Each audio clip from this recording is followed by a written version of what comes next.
Welcome, welcome to Shadow Me Tarot. We've got another deck by Kelly Barton. This is her newest tarot deck, and we're going to compare it with her old tarot deck or her previous one, which is called something.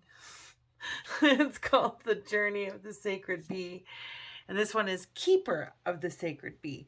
They're both tarot decks, and I am looking forward to comparing them. And just kind of seeing how they're different. And I do like her artwork quite a bit, and her images really do resonate quite well. So I'm very, very impressed with what she's done. And I use this actually right now almost every day for all different types of readings.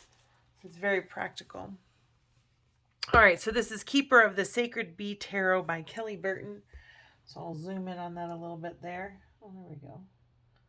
Well, that's cool. And let's see what we have inside. The tarot is a pictorial textbook of ageless wisdom. Paul Foster Case. Yeah, to me it is like a timeless, I don't know, it's like, yeah, it's the global world pictorial history, and it's in every language and influenced by every religion. I don't know. It's cool.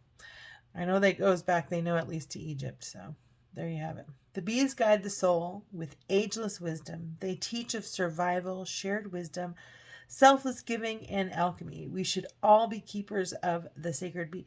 And if I didn't welcome you already, because I think I'm just super excited to open up this deck, welcome to Shadow Me Tarot, where we unbox lots and lots of card decks. And if you like my channel, if you'd be so kind as to just hit that like, subscribe button, like or subscribe, or both. And if you anything that resonates for you, definitely comment in the comments below. Ooh, we've got more purple gilding, but look, it's light purple. Her old deck, look at her old deck is dark purple, and now we have a light purple. I'm so excited. Okay, I'm just dorking out right now. Okay, what does it say in here? It says, the consciousness of a beehive, not the individual bees, is of a very high nature. Humankind will not attain the wisdom of such consciousness until the next major revolutionary stage. And that's by Rudolf Steiner. Okay, so let's set that aside. We've got the same size book, I feel like. I want to kind of compare the two of them really quick, just because I don't want to be duplicating what we've already read. I don't know that I'm going to read them. I don't know what we're going to do yet. I have not decided what we're doing yet. Obviously, this is the first time I'm seeing it. I'm so interested in reading this. Okay. The Keeper of the Sacred Bees is a deck that came from my deep love for tarot, the need to create respect for beekeepers, and my reverence for bees as a sacred and companion species to humans. The KSB deck uses a traditional Rider-Waite-Smith, that's Keeper of the Sacred Bees, uses a traditional Rider-Waite-Smith interpretation of the cards. The beekeeper is a metaphor for how we can live in an interspecies relationship as we go through life. I genuinely believe that a beekeeper understands her bees. There is language and a bond. Beekeepers learn how human behaviors, voices, and movements affect their hives and adapt accordingly. That's just the tip of the honeypot. Bees are vital to humans and the entire planet for that matter. As humans, we need bees. Without pollinators, we could not enjoy about 1/3 of the food we eat. Mind-blowing, right? Bees are constantly working, building, foraging, producing honey, and the collective process of reproduction. The beekeeper has to stay constantly diligent while maintaining the hives, ensuring the safety, maintenance, and harvesting. Being a bee is industrious and brings great results. Beekeeping is hard and rewarding work. There's a dynamic relationship between the two. A small guidebook such as this to acquaint you with this deck. This is referred to as a little white book, or LWB, and can guide you to make connections by looking at the card's general meaning. The suit and how it works in a tarot spread, but it is too brief to teach you everything. Today you can find hundreds of books offering traditional or contemporary views of the tarot and ways to incorporate it into your life. The tarot is a guide to how we interact with our world and our other humans. By adding the bees into the mix, we add a new dimension and expand our consciousness to consider another intelligent species as an integral part of our existence. The bee is more honored than other animals, not because she labors, but because she labors for others. St. John Chrysostom.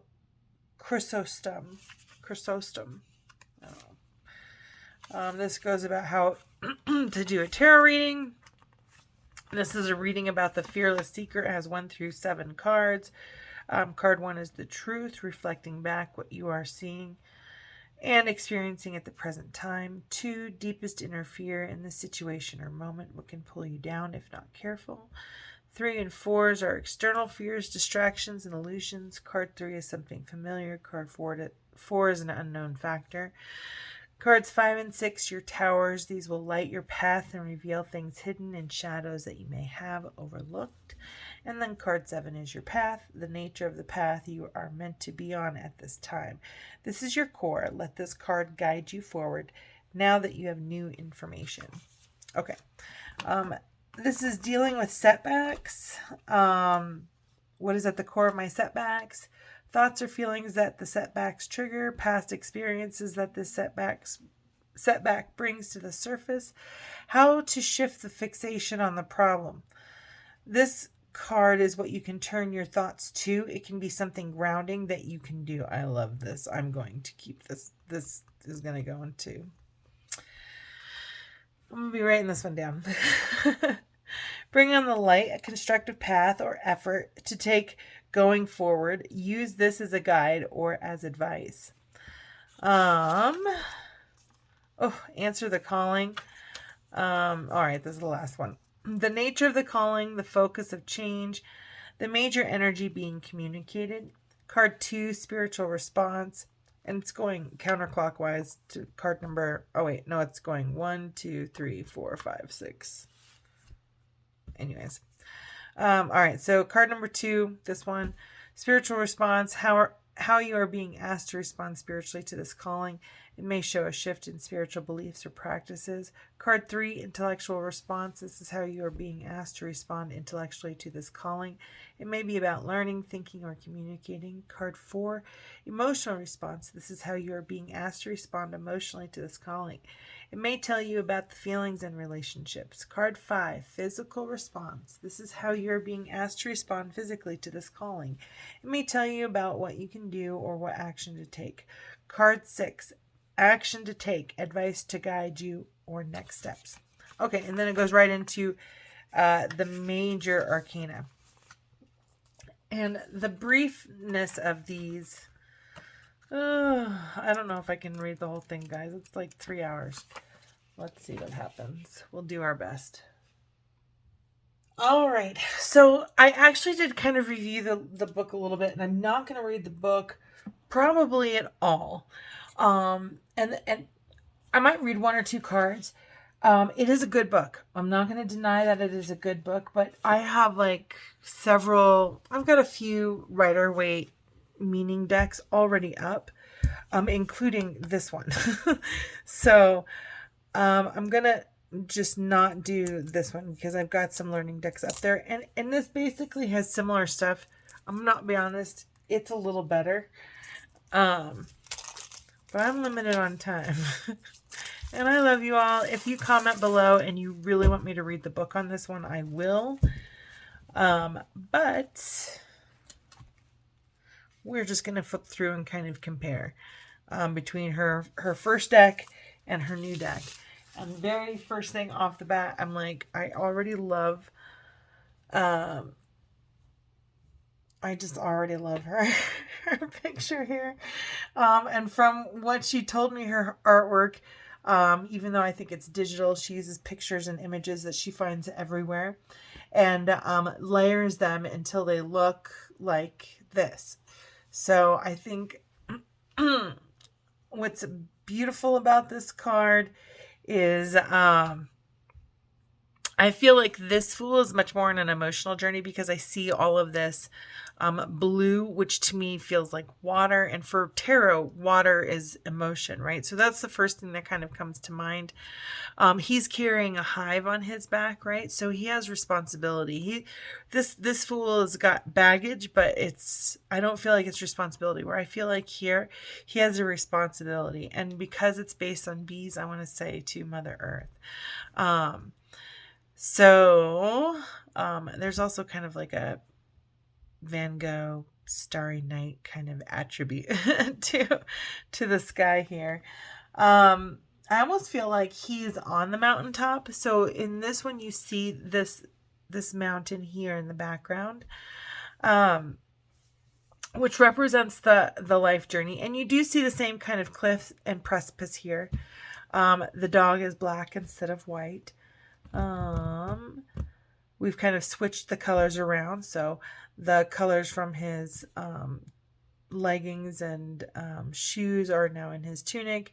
The flowers that were in his tunic are now in his undergarments and I want to say it's more of her hair now. Instead of a red feather, she's got a red flower. What else do we see here? This is something I want to say from this distance in what is up with my eyesight? I hit like 45 and I have to have 2 different pairs of glasses now. What? Anyways, what is this guy here? Can you guys tell? Let's see. It looks like a fairy to me. Oh, it's a kitty cat. It's a kitty cat. And I love that the flower in his hand, it's usually white, which kind of like represents, and it's a her, but and it's usually a masculine figure. But the yellow flower, it's usually a white flower that is that represents finding a partner. And my feeling for this one is like with the gold is finding your purpose, was kind of like what kind of came to mind for me. Anyways. All right. I'm not reading the book. Contain yourself. Control yourself. You have to go to bed at a decent hour. All right. We've got the Magician. We've got the Beekeeper as the Magician this time. And we've got the cup inside of the hive. What does he have in his hand there? There's a wand in his hand, but there's like... Oh, is that the serpent? His belt is a serpent? Alright, I'm going to be honest. That serpent's like super weird. Because the serpent is on his belt. And I just recently discovered this. And it has something to do with... Come on. There we go. See the belt? The serpent belt. And I feel like this is a serpent belt as well. I just don't think it's well done. Sorry. And who knows what that serpent was there for. I feel like the daisy almost looks like it's on fire, but I know it's a daisy or a flower or sunflower here. We've got sacred geometry up here. What else do we have in here? All these different fabrics for his beekeeper's thing. We have his sword, cup, wand. What's the pentacle? Oh, there's the pentacle. I think it's the sacred geometry. All right, moving on. Very different though from her Magician before. But I love that she incorporated and referenced the sacred geometry. And very different. Although elements are there, very different from the Magician. I mean, we went from very similar with this Fool card, like very similar, to very different. I almost feel like he's harvesting the world. You know what I mean? Like he's gathering the tools and harvesting the world. I don't know. Anyways, moving on. The Priestess. I don't know which priestess I like better. I'm like, she definitely feels more traditional. We've got light and dark aspects, right? I like the purple because that feels crown chakra to me. So where she's kind of receiving, which is the same purple she's used over here, but it's just kind of like receiving that divine experience, that divine knowledge, that communication with your highest self, with God, with your guides, your angels, however you define it is what's right for you. Here in the book, it does say Torah. These are waters. These are, it almost looks like Niagara Falls, where like the falls fall in, but it's like they're mirrored, like it's mirrored. It feels like there's a bird behind this Torah thing, but I can't really. Oh, maybe it's a bee, but what else do I see? We have the moon and the crescent moon crown. This spiral is sacred geometry. So this spiral feels like an unfolding, right? And almost like looks like a disc of how she's like a satellite disc of maybe channeling information. Moving on to the Empress. Ooh, she's pretty. All right. So she's very slender and fairy-like and old-timey. Let's see, she has a crown. She's got flowers for a crown kind of too. She's holding this, what looks like a bouquet, with this weird like snake tail at the end here. I'm not sure how I feel about that. Then we've got these Venus flytraps, I think probably to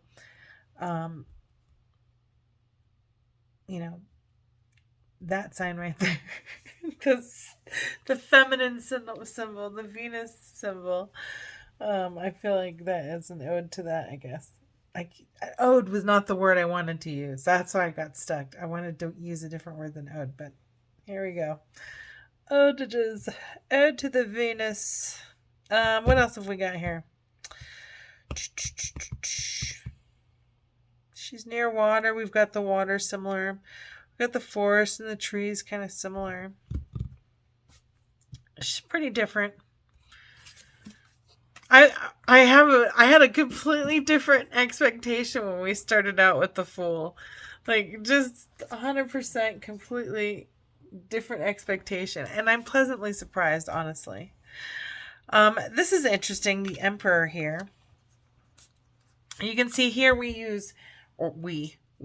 she used the red colors of the Emperor, right? And here she also used the red colors of the Emperor, but also some more orange colors of kind of like the sacral, what we kind of see around here. So I almost feel like where in this card she pulled the red, in the new deck she pulled more of the orange and the yellows.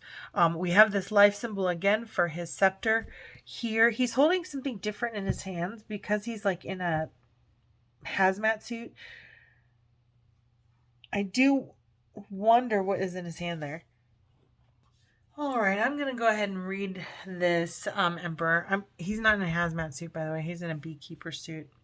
I should have known.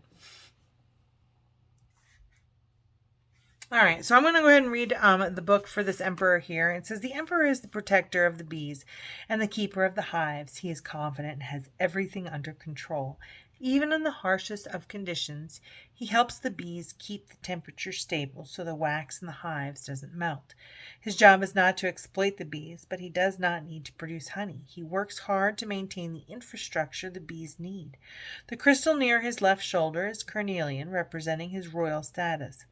The Emperor is a Freemason and bears the seal of the hive. He holds a smoker box, allowing him the ability to blow a little smoke into a hive to keep the bees calm. Quick keys. With powerful leadership and vision comes great responsibility. Building an empire. Making demands and exerting power over others. Having the responsibility of ensuring the welfare of people and resources. An accomplished visionary with the love of power. In the reverse, it is misuse of power or struggle over power, having power but an inability to be a leader, being out of control, ineffective, or weak. So that is what the Emperor is. And as you can see, that's kind of like pretty standard meanings for the tarot, for just this card in many different decks. But I like the way she phrases it. I do think that this is an excellent deck. I really, really do. Already, I'm like, they're both great decks. Gorgeous, actually. And she uses lots of symbolism and meanings. And I'm sure very personal to her. She told me she had a lot more years than I said 28 or something like that. And she's like, no, it's like closer to 40, because she emailed me after she saw the video. So, and then she also has journals. She sent me some journals. So, some PDF journals. So I'm going to have to check those out. And I'm going to thank you very much for that, Kelly. But definitely check out her store.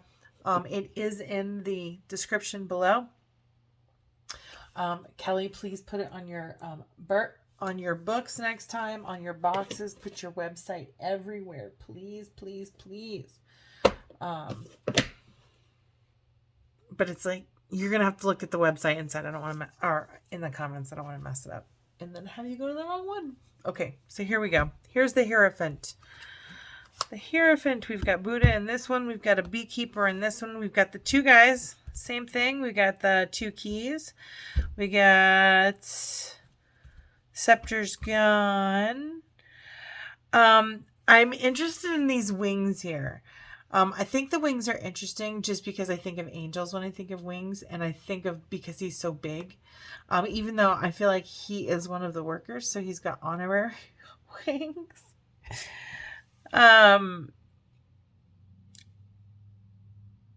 Is this a basket here? I'm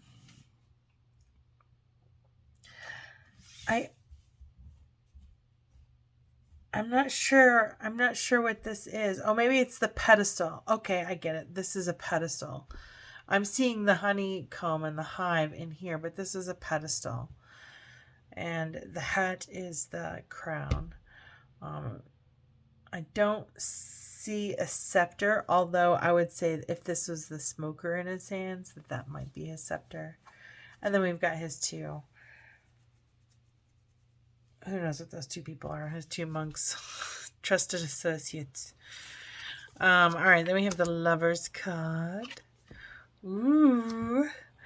I love that the bee is the angel. I'm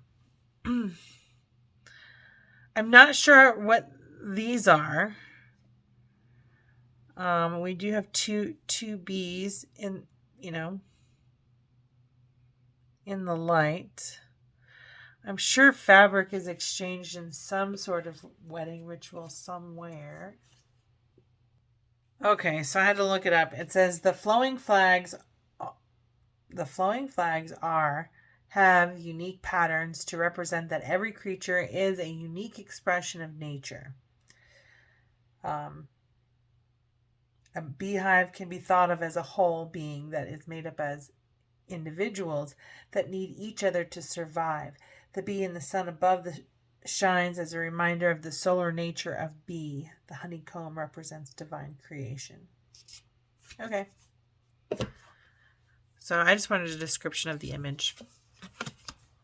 If you guys want me to read the whole book at some point, I can certainly do that. But I'm going to need enough of you guys to request it. Yeah. All right. So then we have the Chariot. Very traditional. We've got the light and the dark. Scepter is still in the right hand. This moon with the crab is in the right hand. And I do feel like, okay, of course we're referencing Cancer, and the emotional Cancer, right? So I feel like this card in this deck is going to be more influenced by emotion and Cancer qualities, more so than maybe this deck, it influences anyways, but I think like the symbology and stuff, she's pulling more of it. A heavier influence for Cancer stuff. I love that his honeycomb is his armor. We've kept the square. The moon here must represent the moon that's in the moons that are in his shoulders in his armor.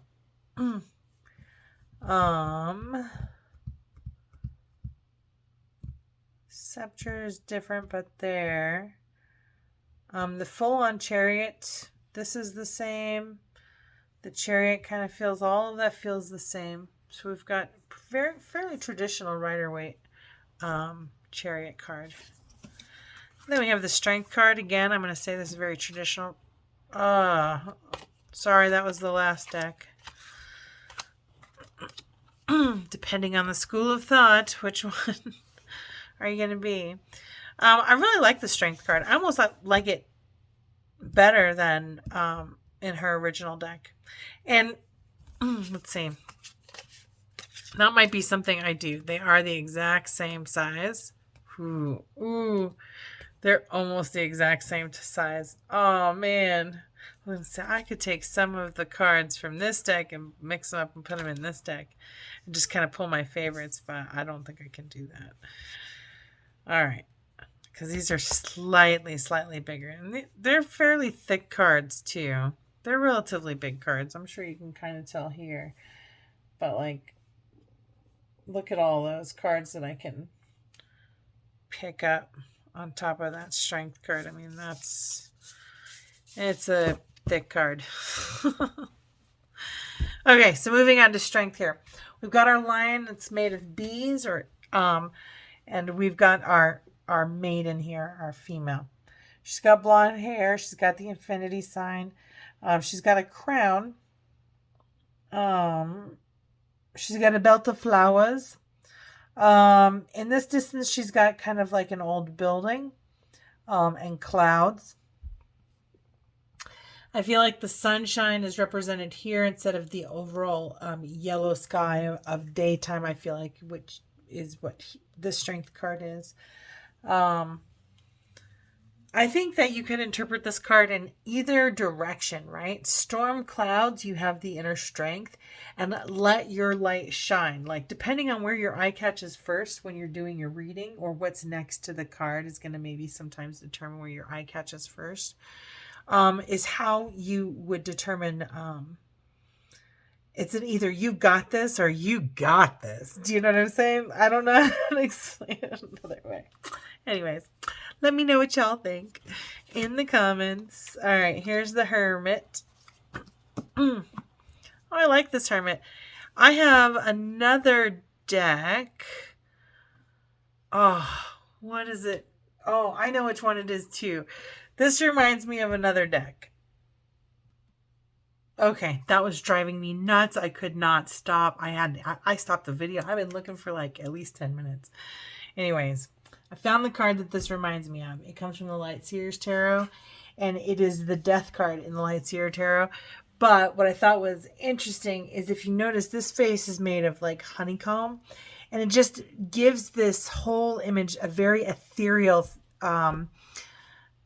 meaning. Like, just looking at this right here, just on its own, I feel like I'm a spiritual being having a physical experience, or an earthly experience, or a human experience, or whatever it is. I feel like that's the soul, that's the human soul underneath that cloak. Or that's who we truly are. And this is a card of self-discovery, and maybe uncovering our true selves, or our spiritual selves. But it did remind me of the Death card in the Lightseers Tarot, just because of how you can see the universe through the cloak there as well. So I don't know, it was just kind of one of those things. I was like, I need to know where I've seen something similar. I know I've seen it, and that image popped up into my head. So okay, now that I can move on.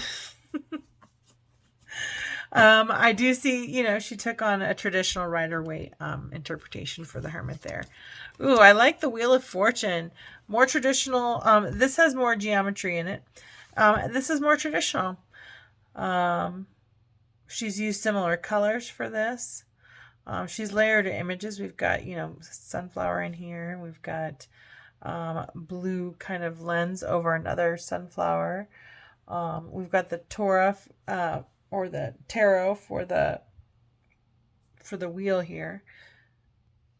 The bees have this bee has at least replaced that Sphinx. So here we go.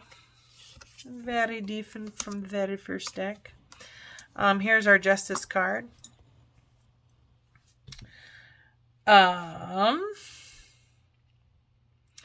So I like this Justice card. It looks so much like the Ace of Swords that there is a part of me that wishes I could switch out these two cards.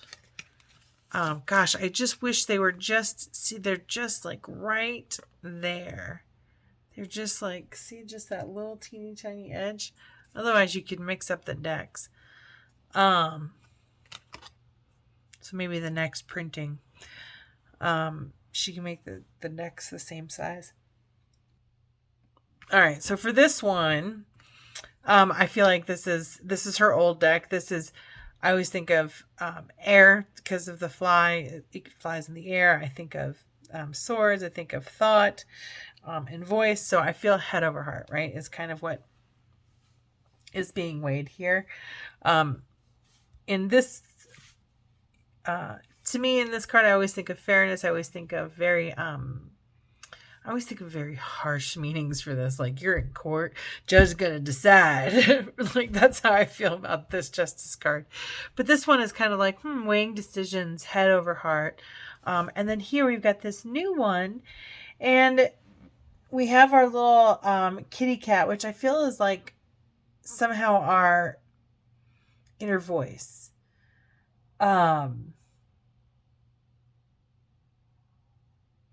I see her as being very clear of thought and very thoughtful with all these flying bees around her. And considering a lot of different things. I feel like she can manage thinking about multiple and considering multiple different things. I almost put her as like a mayor or like a governor with all those bees around her. Or a judge, but mayor, governor. Definitely a person of power. So yeah, there we go. I'm looking for the heart kind of symbol here, or a fairness symbol. All right, here we go. The Hanged Man. We've got our sacred geometry over here. And in this new one, he's an upside down moth. Those look like moth wings to me. I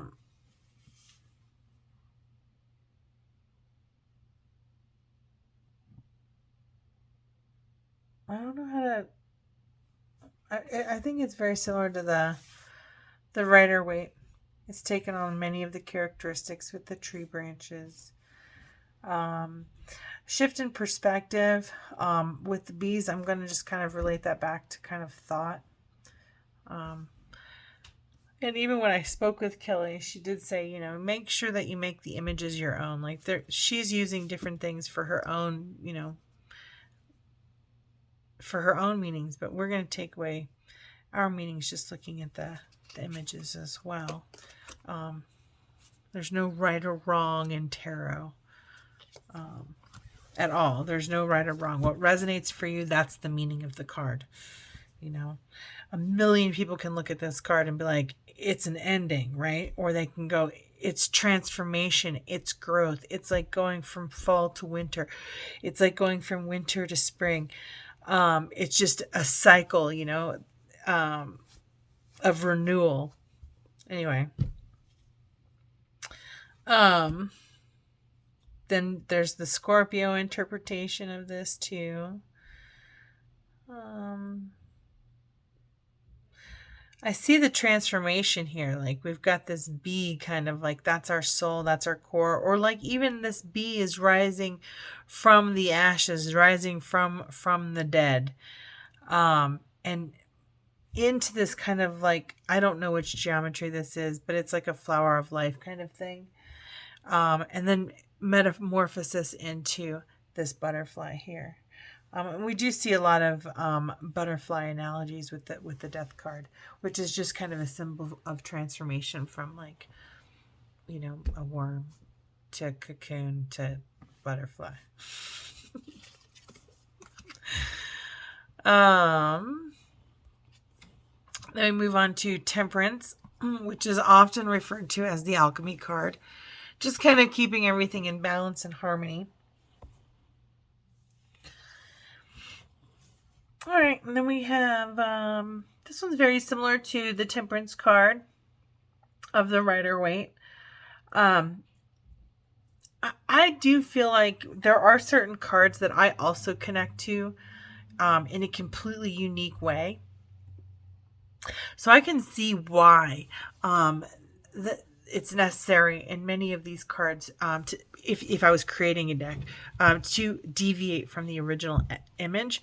And then in also other areas, why to keep those other images, right? Because there's 78 cards here, and through the journey, we're not perfect at all of them. So we're going to resonate more with some than others, and to be able to put that resonation to an image, I think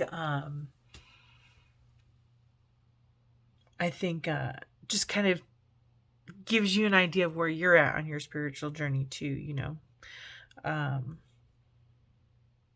But there's a lot of similarities. We've got our wings still. Our triangle is over here. It looks like there's some sacred geometry back behind her with these circles, but it looks like a compass. It kind of reminds me of the Wheel of Fortune card. But there's definitely some symbols back behind here. She's kept some of the flowers. I only see water here, but which is interesting is she's reversed the colors. So the water is yellow and the cups are blue and orange. Her wings are blue instead of orange, but her hair is orange.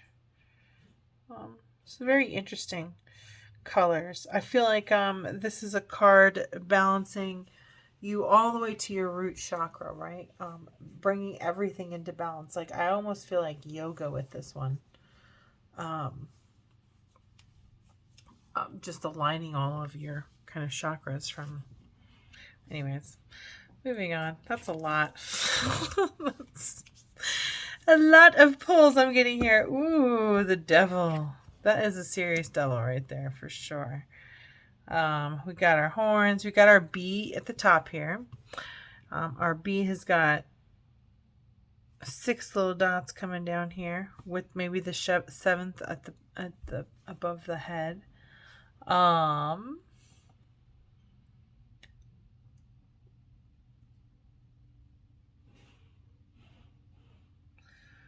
Okay, so this is really funny. I don't know if you guys can see this, but there's these little dots that define this bee. And I felt like doing this to see the rest of the pictures. Doesn't that look like a swipe thing? Don't you want to just like, oh, new picture? Okay. So this is our double card. We've got masculine and feminine energies, but they're reversed. Ooh, this is such an interesting card for me. I have been getting in touch with my higher self, and my higher self has been blocked by a dark image. Do you know what I'm saying? Even though behind it is this bright white light. So I almost feel it's like what you can't see beyond, what we can't let go of, what we're attached to doesn't allow us to see our true light, doesn't allow us to connect to our highest self, which doesn't allow us to live to our highest purpose because we're not living our truth. Anyways, I like that devil card a lot. I like that a lot. Oh man, there's so many good things, so many good qualities about both decks for sure. There's some images though I would definitely mix up.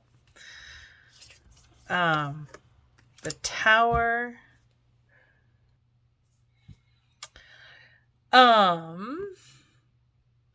We have, so this is interesting. It has kept this like squiggly line, but these almost look like letters to me, but it's kept a squiggly line from this Rider-Waite. We still have an actual tower. This looks like smoke billowing out, even though it's in that concentric, that spiral kind of thing. What else do we have here? We've got the little mountain edge.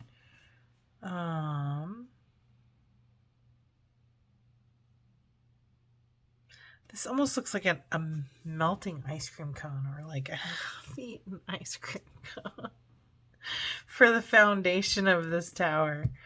And I guess you can see kind of the lightning in the back. So I feel like this really kind of went along, much more so than this deck, her old deck. Definitely followed more along the lines of the traditional. Here is a traditional star card. This is a gorgeous star card. I love the colors that she has used. I love that she is dipping into the well in the spirit realm, right? I just that's a gorgeous card. That is to me just like a gorgeous card. I almost feel like she's dipping into the well of like the universe, the Akashic knowledge, and then dumping it out onto the ground to see who kind of like is able to pick it up or absorb it, or but it goes from like the spiritual plane to the earthly plane. Oh no. A lot of heart and mind, I feel like, with those bees floating around her. That's a beautiful card. I'm really attracted to that card. Oh, and how is it different from her other star card? I like this star card. I mean, they're both amazing decks, but oh wow, they're just so pretty. Oh, we've got the moon card. I think I like this one better too. It's got the two towers here. We've got a star in the background, but a giant moon here. Oopsies, let's move that star. We're missing our crab, but he's kind of in the moon. Very interesting. Very cool. And we have the sun. Ooh, which sun card do you like better? I like she kept the white horse. I like the squiggly lines in the sun. She kept those. I think I like this one better. Alright, and then we have the Judgment card. Oopsies. Ooh, what do you think of that with the stained glass? I don't see... Oh, maybe this is a dead bee kind of rising up, like kind of ghostly. And this feels kind of ghostly. It had this big gateway here with all this the colorful glass in there, or that arch with all the what looks like stained glass to me, or it could be a number of things.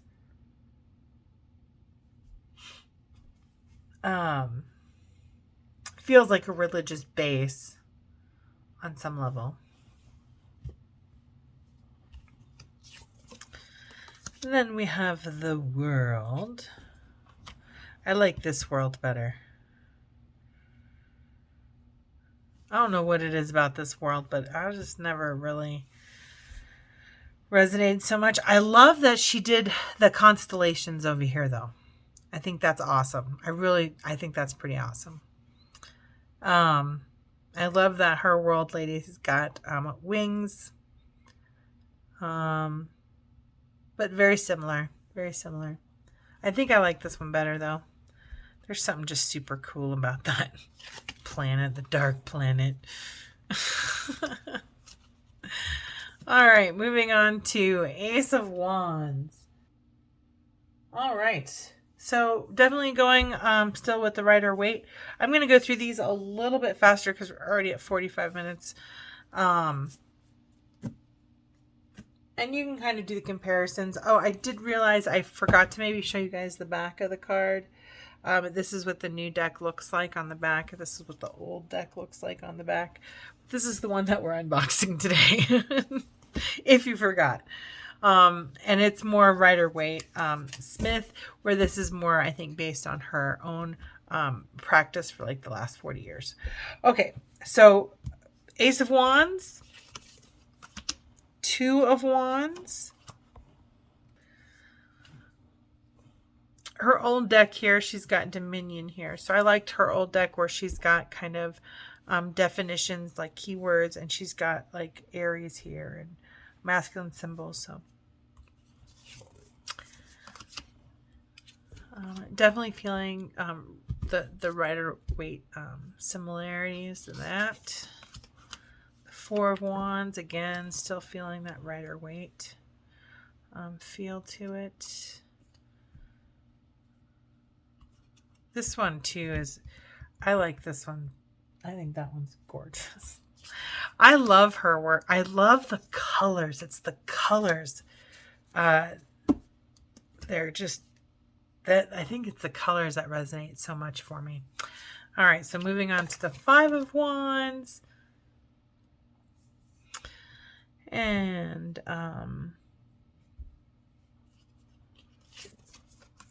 Six of Wands.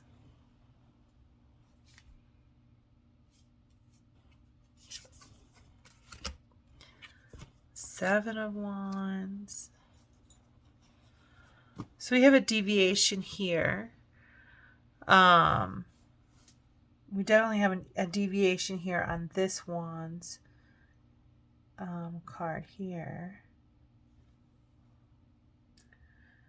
So I think that this is kind of like supporting the hive and kind of like protecting it. Feels protected on some level. And we've got like these two little bees like guarding it. All right. Definitely quite different from her first deck. Ooh, I like this Eight of Wands. That is a cool looking Eight of Wands. And then we have the Nine of Wands. I like this deck a lot. I think it's gorgeous. Wow, Zers. It's beautiful. I really like that Nine of Wands.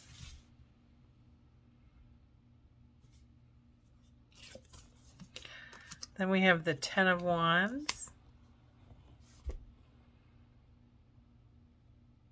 I'll be honest, he looks like he's all right.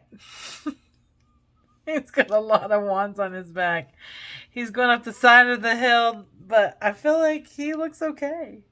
He can handle his burdens.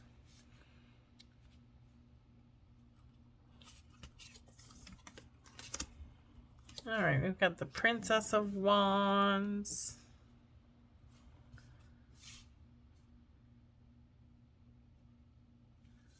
She does look curious. All right. The Knight of Wands. Love the colors that are used here. Oh,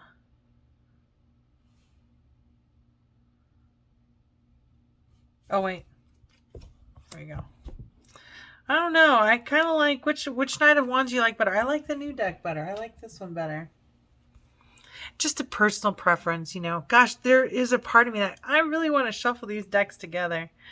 Or just kind of, I really like them. So that's a thought, Kelly. Print them both at the same time. Do the same like edging and all that stuff. Just make them exactly the same size so we can pick out the cards that we want and make our own decks. Just a thought. Just a thought. Just some spaghetti out there to consider. And if you like that idea, comment below. I'll make sure Kelly sees it. Thank you, Kelly, truly for all the stuff that you gave me. All right, so we've got, oh, this is a gorgeous card. She's beautiful. She's got her little lizard here. Why do I feel like that's associated with King? Where's the lizard on hers?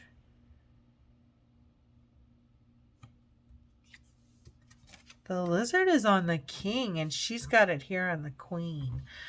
I just got a deck recently, too, that put the Queen at the back of the deck or at the back of the suit, putting her in the position of power, which I thought was like, oh, that's cool. I like that. And I feel like she's got that king power, right? She's like, I am the master of my castle. This is my domain. I have got my own stuff. I'm grounded. I love myself. I'm content with my own company. I feel like she's prosperous. She works. She definitely works for what she has. Proud of what she's worked for. Okay, moving on. This is too much. Too much commentary for a single suit. Here we've got our King of Wands. I like our Lion. Although, and that's just right off the bat, I'm like, I kind of like our Lion. Although I wouldn't have mind this Lion for an Emperor card too. But the King of Wands, I think, is Leo. With these kind of lions in the back here. But he also has lizards everywhere. Now we've got our lizards here. Also, we've got our staff, our wand here. What else has he maintained? I almost feel like he's got sunset behind that face shield there. I feel like this is his chest is made up of like a blurred out woods, maybe. Yeah.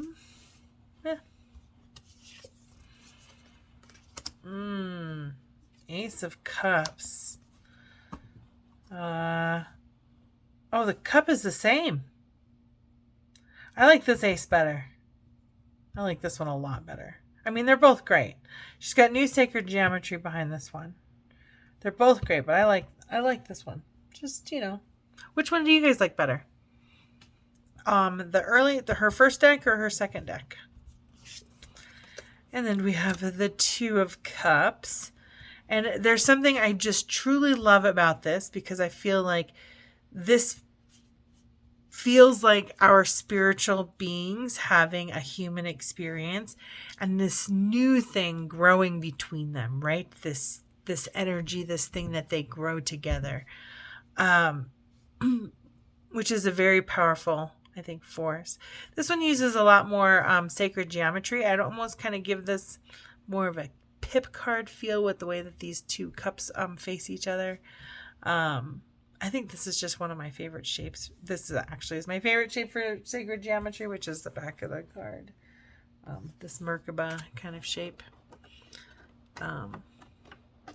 This guy here.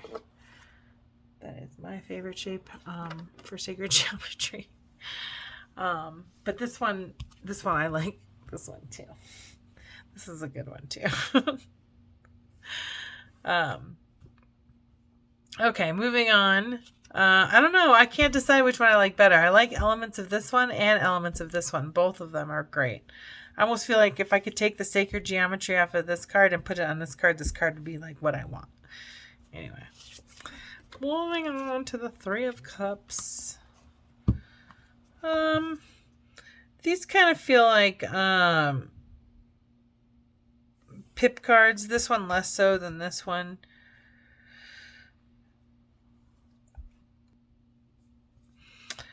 I like that all the cups are sitting on full jars of honey.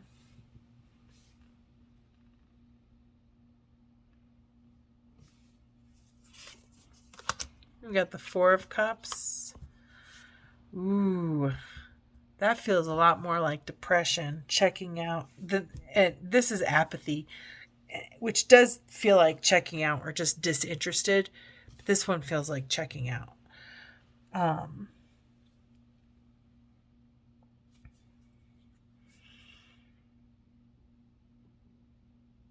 This cup is filled with flies and coming in on a cloud. And these flies are carrying the cups, and they're up high instead of on the ground. So I feel like there's plenty here for the taking.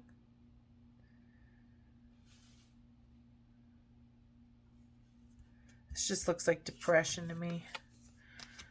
And then we've got the Five of Cups sinking further into depression. Very similar in images to the Rider-Waite.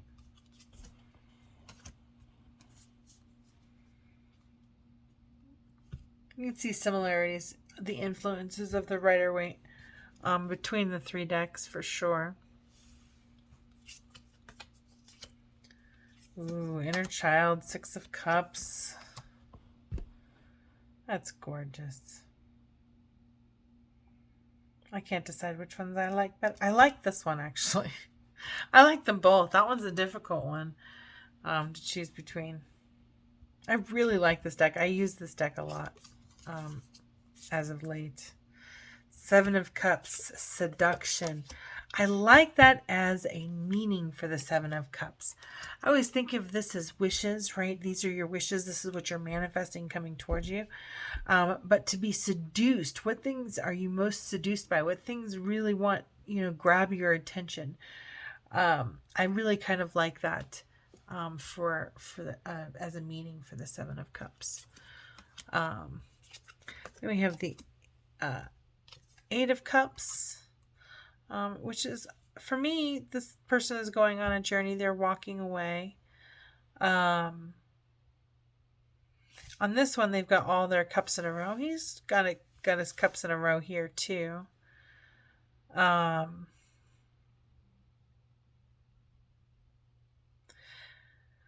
don't know. Walking away from this stuff never feels like forever to me, I guess. It's still his. All right, then we have Happiness or Nine of Cups, which I always think of, all your cups are full, right? Everything you've wished for has kind of come true. You've got all your emotional needs have been met. Then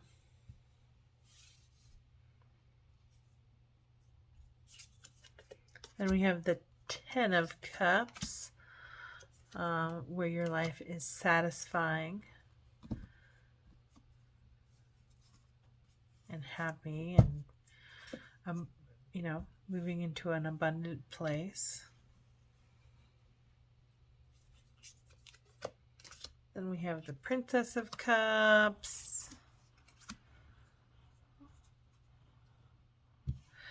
And she does definitely mirror this page a lot more. With the fish going into the cup here. We have the Knight of Cups.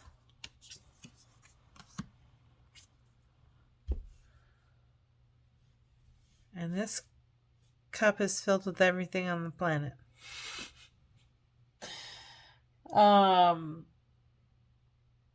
It is chock full of stuff. What is in that? Like, that looks like a wing. There's like bug stuff in there. I don't know what to do with that Nine of Cups. I feel like somebody's cat just brought me a mouse and tell me that they love me. That's how I feel about that one. I don't have anything to say about that Nine of Cups. All right, we've got the Queen of Cups tending to the bees. Tending to the bees.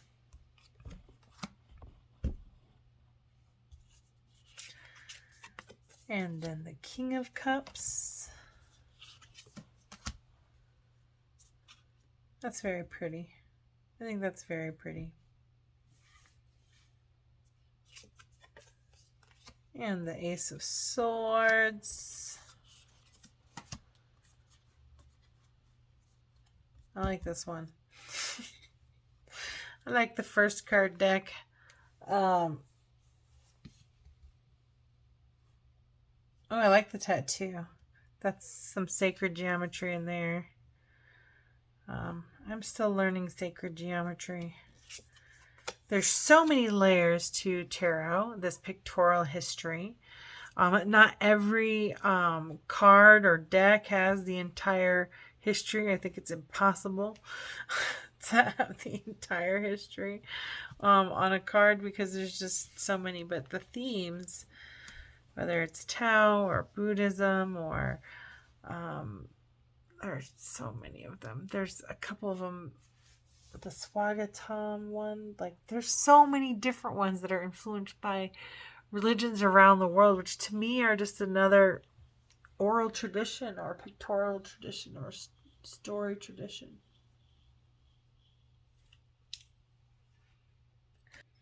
I think over time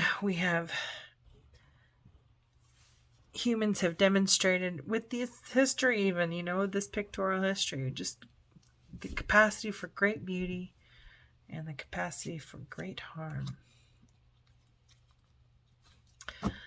All right, so now we have the Two of Swords. This one, it says peace, like a decision has already been made. Her swords have been put down and her eyes are no longer blindfolded. In this one, we've got the very traditional Two of Swords, which I almost feel like she's making a decision. She's still got to make that decision. Her mind is in conflict. So I like, I don't know, this feels more like of a reversal of this card and the meaning of it. I do love these cards. I really, really do. Kelly, you have to do them. I think you got to do these cards at the same time. You got to print them as like a kit, like Tinker's Damn Tarot did. They have 2 decks that come as a special edition. I think you should do a special edition so we can mix up these cards. That's what I say. That's my 2 cents. All right, so 3 of Swords, sorrow. Uh-oh. So this has always been very much a heartbreak card for me. Sorrow. For everybody, I think it is. But for whatever reason, this 3 of Swords with all of the bees around it feels like a disagreement, right? Passionately meeting of the minds, right? No one's happy with the outcome, but we've all made the decision with our hearts. Nobody's happy, but we've all made the decision with our hearts. But I just think the colors change the meaning of this card for me. So we're looking at the solar plexus, and the throat chakra with this orange, yellow kind of color. So we're passionate about what we want, what's our side of it, our perception of the situation. And we're discussing that, or having it, a passionate, because you've got some green colors in here too, a passionate discussion, about those beliefs and the best. So it's just a heart and heart, a head and heart argument. I feel like this is a head and heart argument between people, meaning more than 2, possibly 3. Anyways, just feels like argument, disagreement, coming together, meeting of the minds. I get that a lot from this 3 of Swords here. All right, so now we move on to the 4 of Swords, which is a recovery card. Rest, rejuvenate. And these bees are just safely in their little hive. I love the ode to the stained glass window that we've seen in multiple images prior. So I like kind of seeing all of these elements. Yeah, I do feel very Rider-Waite vibes with the 3 swords over here. The bees here are at rest, protected by the sword. And we have the Five of Swords. And I think it's a very different. I almost feel like this one. Yeah, no. This is artist interpretation on this one. For sure. I feel like she is growing in this. So I don't want to say that this is a failure, but this feels like Thomas Edison's 10,000 ways not to make a light bulb. It's like this isn't going to dim her light. Her light is shining, but as she's learning from this failure, what did not grow, I guess, or maybe cutting away that, abandoning that which doesn't serve you. All right, then we have the Six of Swords. Here it's like earn success. They're going off in a specific direction, like all, what they thought about, they're going towards. And I want to say that looks very, very, very similar. Very similar. Safe journey, safe passage, happy thoughts. Then we have the Seven of Swords.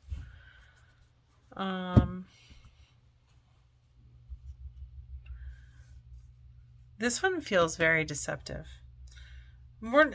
This one does too, but this one says futility, like battle's not worth having. Why rise to the battle? Why rise to the occasion?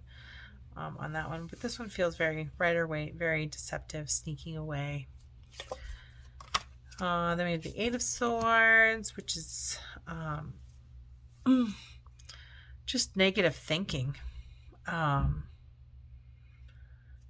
Just trapped by your own cyclical thoughts, just can't get out of them.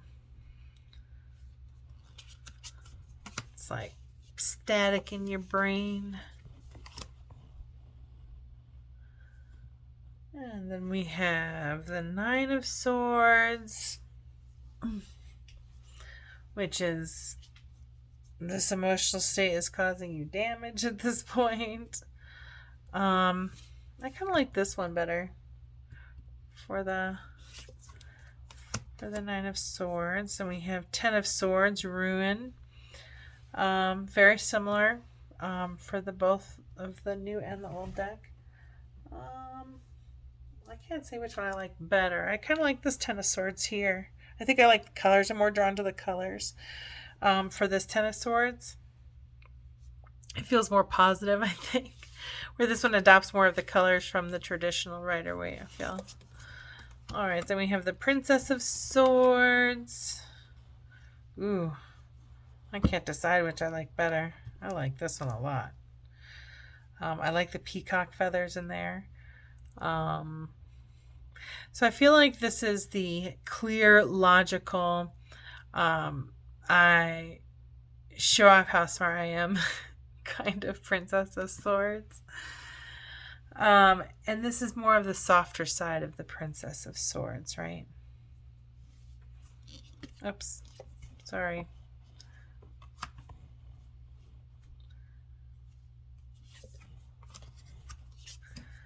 And we have the Knight of Swords. So we've got nothing is similar.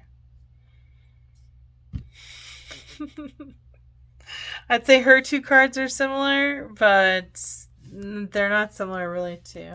This one maybe more so. I don't know. I kind of like both those Knights of Swords. I think they're both good.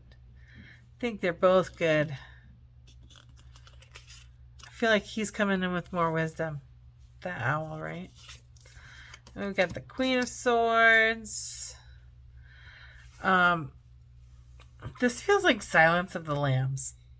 I'm not gonna lie. Which just feels like an anti-feminist maybe thing. Doesn't it look like Silence of the Lambs? I like her though a lot. I think she's gorgeous. She's passionate. She's doing her thing. She's got multiple arms. Lots of jobs, maybe.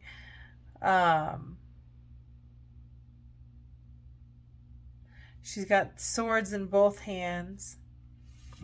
So she's a decision maker. She gets all the facts. I like her. Something about her face, I think. And she's got 4 arms. That's got to be useful. Oopsies. I did not compare the queen very well. Okay. Now we have the King of Swords. And you guys can see those similarities. None. Colors. Then we have the Ace of Pentacles. Ooh, I like this Ace of Pentacles. I do. And then we have the 2 of Pentacles. And I like this Pentacles too. I don't know. They're both kind of cool. I think I like the colors for this one. I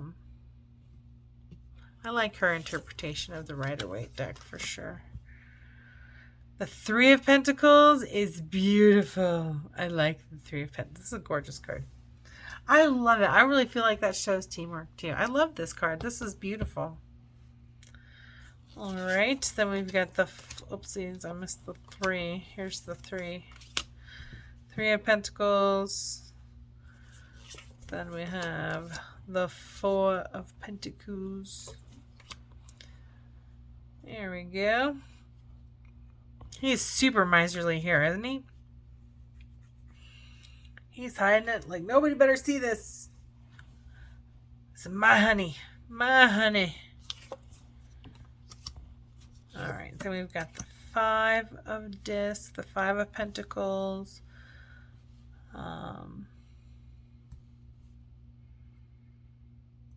I feel like he has all this pollen and no place to put it. Right? He's like full of pollen and nowhere to go. 6 of Pentacles.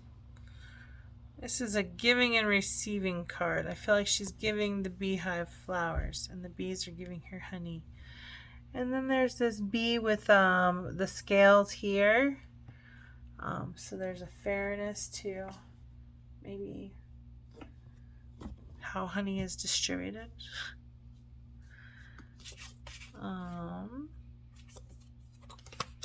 Then we've got 7 of Pentacles. Very similar to the Rider-Waite.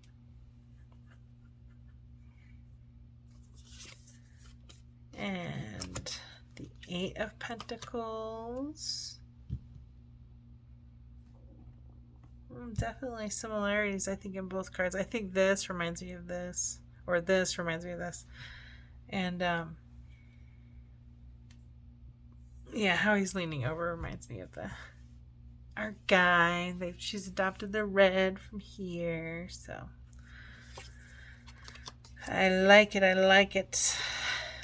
Then we've got our 9 of Pentacles.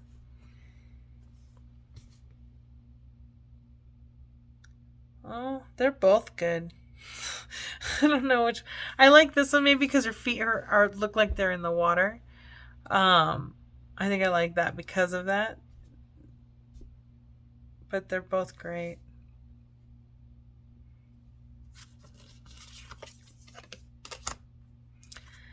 And we have the 10 of Pentacles. I like this 10 of Pentacles. I'm not gonna lie, I like it better than this one. If this is a wealth card, then if this has got Tree of Life, this is Tree of Life kind of configuration here. I just feel like everything for her being is in alignment with that 10 of Pentacles.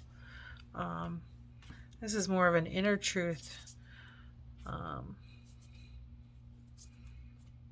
Like all your ducks fall into a row when you're in alignment, right? When your thoughts, your mind, your heart are all in alignment. All right. And we have Today's Sunday, February 12th. And it is late in the evening.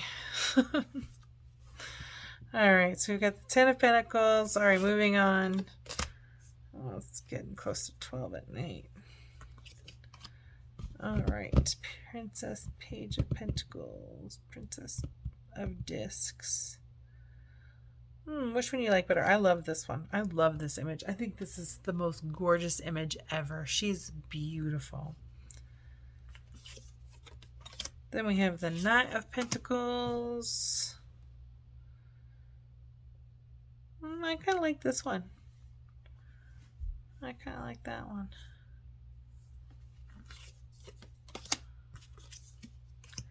And then the Queen of Discs. She's awesome. She feels very Celtic in an influence, like very rigid kind of. I like this one better. I want to mix up these decks so bad. All right, and our last one, the King of Pentacles. And here he is with his beehive there. I definitely want these cards to come out as a set so I can mix them up. All right, thank you everybody for watching. I'm probably going to do the deck interview now, but if you don't stay around for that, thank you so much for watching. And don't forget to like, subscribe, and share. And I'm going to go ahead and shuffle these up and get them ready here, and we will do the deck interview. All right, let's go ahead and start shuffling these up. I like to at least shuffle them 6 times.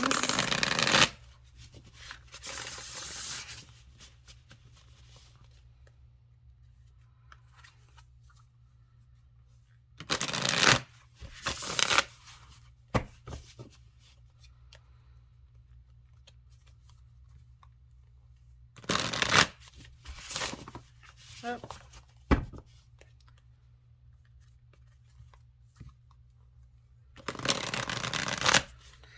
I do like the way that these shuffle, I have to say.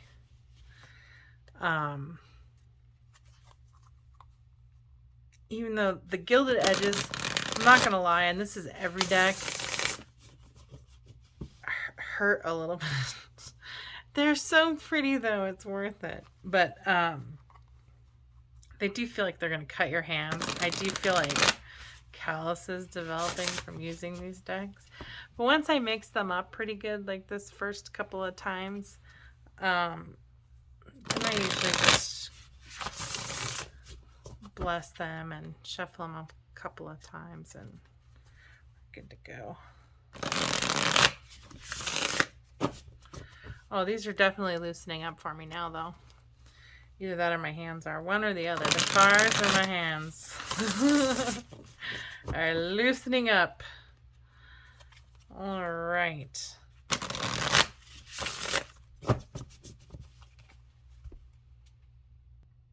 All right, so let's start out with what personality does this deck have? What is the personality of this deck?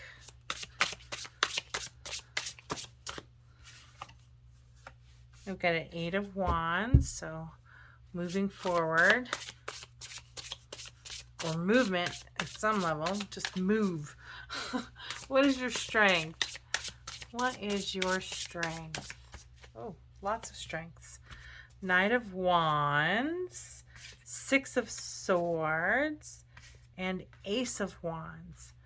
So I feel like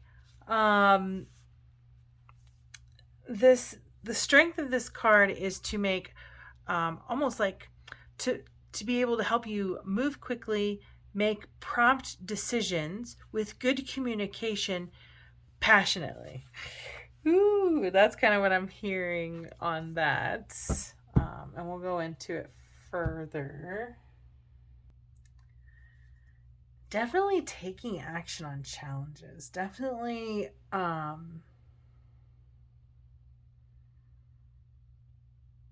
going after new ideas. I mean, this might be a career deck for me just based on those two. What's your weakness? Wow. Ten of Wands, heavy burdens, nostalgia. I don't feel like this is an inner child deck at all. If its weakness is oppression, heavy burdens, Six of Cups to me is inner child, and where you've kind of been broken, this is not the right deck for that.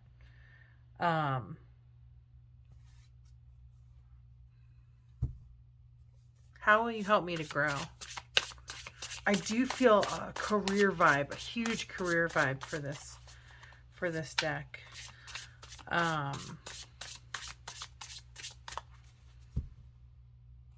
This deck is not going to coddle me.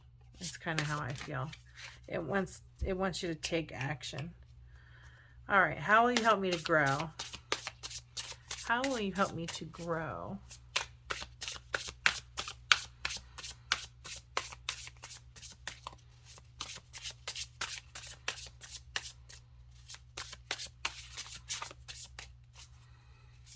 How will you help me to grow? How will you help me to grow?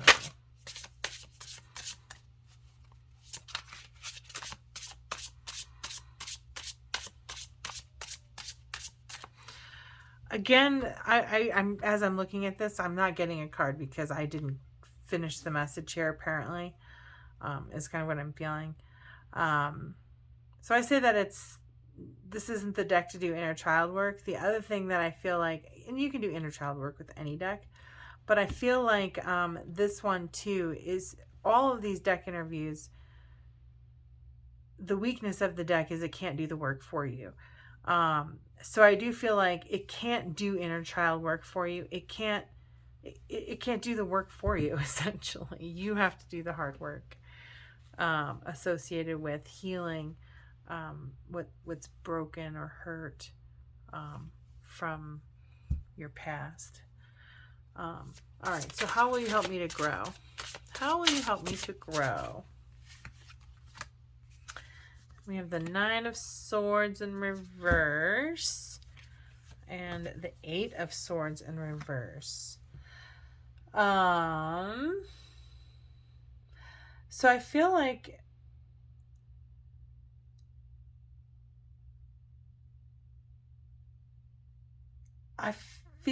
it's going to alleviate negative thinking, help take you out of that cycle. I am getting that this is a deck to move through, take action through depression. Kind of dig down and go, okay, what is weighing on me? What's broken my heart? What's fucking up my thoughts? And then how do I resolve it? So I feel like this is kind of a deck to kind of help you point out your own negative thinking, which might be attracting things that you don't want to you. When should I call on you for guidance? When should I call on you for guidance?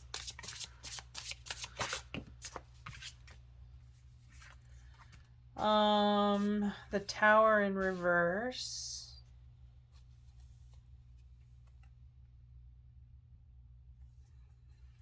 So basically, small catastrophes wander into your life. This is a good deck to kind of call on.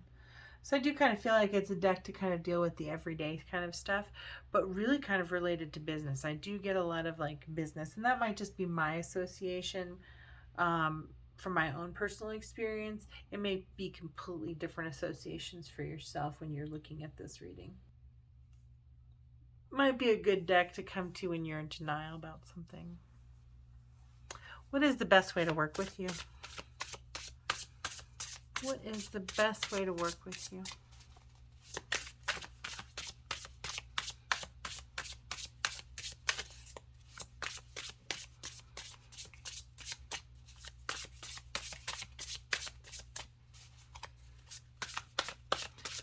What is the best way to work with you?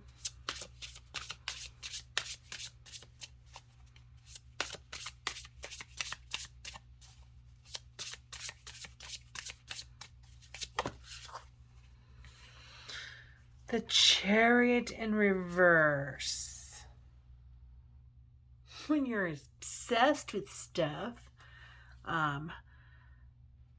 is probably the best way to work with you. So when you can't get something out of your mind, this is a good deck to go to. All right, all right. What will our relationship be like? What will our relationship be like?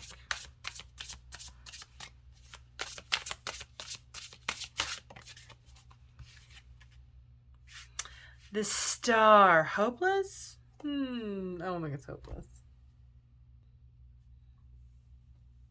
I feel like the Star...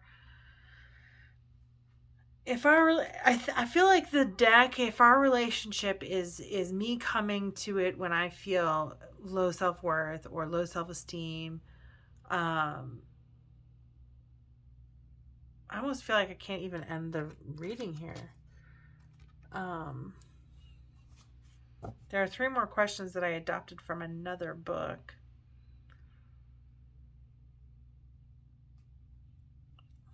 But what will our relationship be like? Because I do feel like it's kind of like navigating and moving through what my fears are. Is kind of how identifying what my fears are, maybe. What type of readings are best suited for this deck? King of Swords.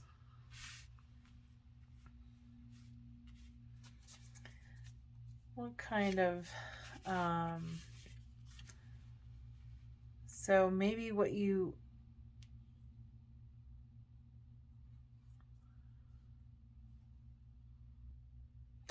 I feel like it says what type of readings are best suited for this deck, and I feel like it's taking control of your own life. Being industrious, moving forward, taking your talents and your skills, identifying your talents and skills, identifying your fears that prevent your talents and fears from being fully expressed. So I feel like this deck is definitely a place of healing that and taking charge of your own life. How can I best receive guidance from this deck?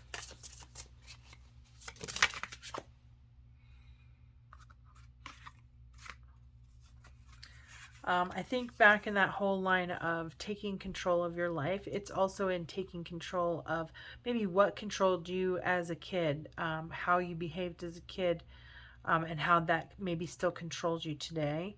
But instead, taking control of your life, determining what your dreams are, and then going after what you love, using the resources that you've built up to go after what you love. So at any cost. How will this deck be able to support me on my current path?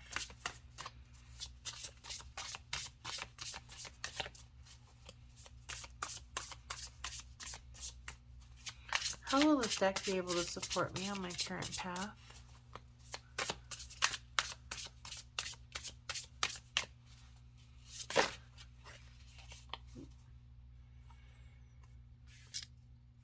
Give you a rest, probably from your anxious thoughts,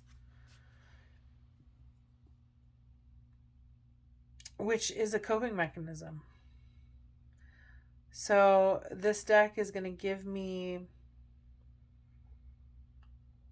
the devil for me, with the anxious feelings and the anxious thoughts around this and giving it a rest, it just feels like codependency.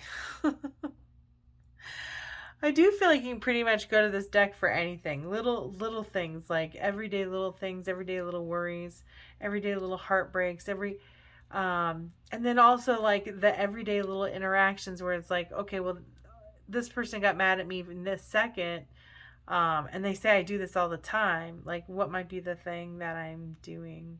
I don't know. I kind of feel like this is the kind of deck to kind of do that kind of daily introspection. But overall, I think it's a beautiful deck. Please let me know what you guys think. be sure, and I know the artist is definitely watching, so be sure to comment in the comments and let her know what a great job she did.